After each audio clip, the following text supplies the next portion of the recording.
Hello, ഞാൻ first time പൊട്ടുവെള്ളരി try ചെയ്യാൻ പോവാണ്. ഇത് വെറുതെ കഴിക്കാൻ ആക്ച്വലി ഒരു ടേസ്റ്റും ഇല്ല, നത്തിങ്.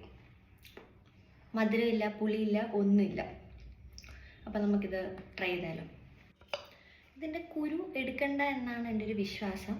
അതുകൊണ്ട് ഞാൻ കുരുവിനെ മാറ്റിയിട്ട് ആ പൾപ്പ് മാത്രമായിട്ട് എടുക്കുകയാണ്. ആക്ച്വലി ഇതിങ്ങനെ തൊട്ടാൽ ഇങ്ങനെ അലുത്ത് പോവും. അങ്ങനെ നിങ്ങളിപ്പോൾ വിചാരിക്കും ഞാൻ ആദ്യമായിട്ട് യൂസ് ചെയ്യുവാണെങ്കിൽ ഇതിൻ്റെ ബാക്കി എവിടെയാണ്. എൻ്റെ ചേച്ചിയുടെ അടുത്തുനിന്ന് ഞാൻ ഒന്ന് ട്രൈ ചെയ്യാൻ വേണ്ടി കുറച്ചിങ്ങനെ കട്ട് ചെയ്തെടുത്തിട്ട് വന്നതാണ്. ഇതിൻ്റെ ഒരു മണം ആക്ച്വലി മസ്ക് മെലൺ ഇല്ലേ, അതിൻ്റെ മണമാണ് കേട്ടോ. ആക്ച്വലി ഇതിനകത്ത് എല്ലാവരും തേങ്ങാപ്പാലാണ് ഒഴിക്കുന്നത്. ഞാൻ ഗുഡ് ലൈഫിൻ്റെ പാലാണ് കേട്ടോ ഒഴിക്കുന്നത്. അതിൻ്റേതായ രീതിയിൽ ചെയ്ത് കുളവാക്കാനുള്ള പ്ലാന്. പിന്നെ ഇതിനകത്ത് മധുരത്തിന് വേണ്ടി ഷുഗറാണ് ആഡ് ചെയ്യേണ്ടത്, അല്ല തേൻ എന്തെങ്കിലും ആഡ് ചെയ്യുക, അല്ലെങ്കിൽ ബൂസ്റ്റ് അങ്ങനത്തെ സാധനങ്ങൾ ആഡ് ചെയ്യുക. അപ്പോൾ ബൂസ്റ്റ് എന്ന് എൻ്റെ ചേച്ചി പറഞ്ഞത് കാരണം എനിക്ക് അങ്ങനെ അൺഹെൽത്തി സാധനം യൂസ് ചെയ്യാൻ താല്പര്യമില്ലാത്തത് കൊണ്ട് എൻ്റെ കയ്യിൽ എൻഷ്യൂർ ഉണ്ട്, ചോക്ലേറ്റ് ഫ്ലേവർ എൻഷ്യൂർ ഉണ്ട്. അപ്പോൾ ഞാൻ വിചാരിച്ചു ഇതൊരു സ്പൂൺ ഇടാണ്. ഇതെല്ലാം കൂടി ഞാൻ അടിച്ചിട്ട് നോക്കാം.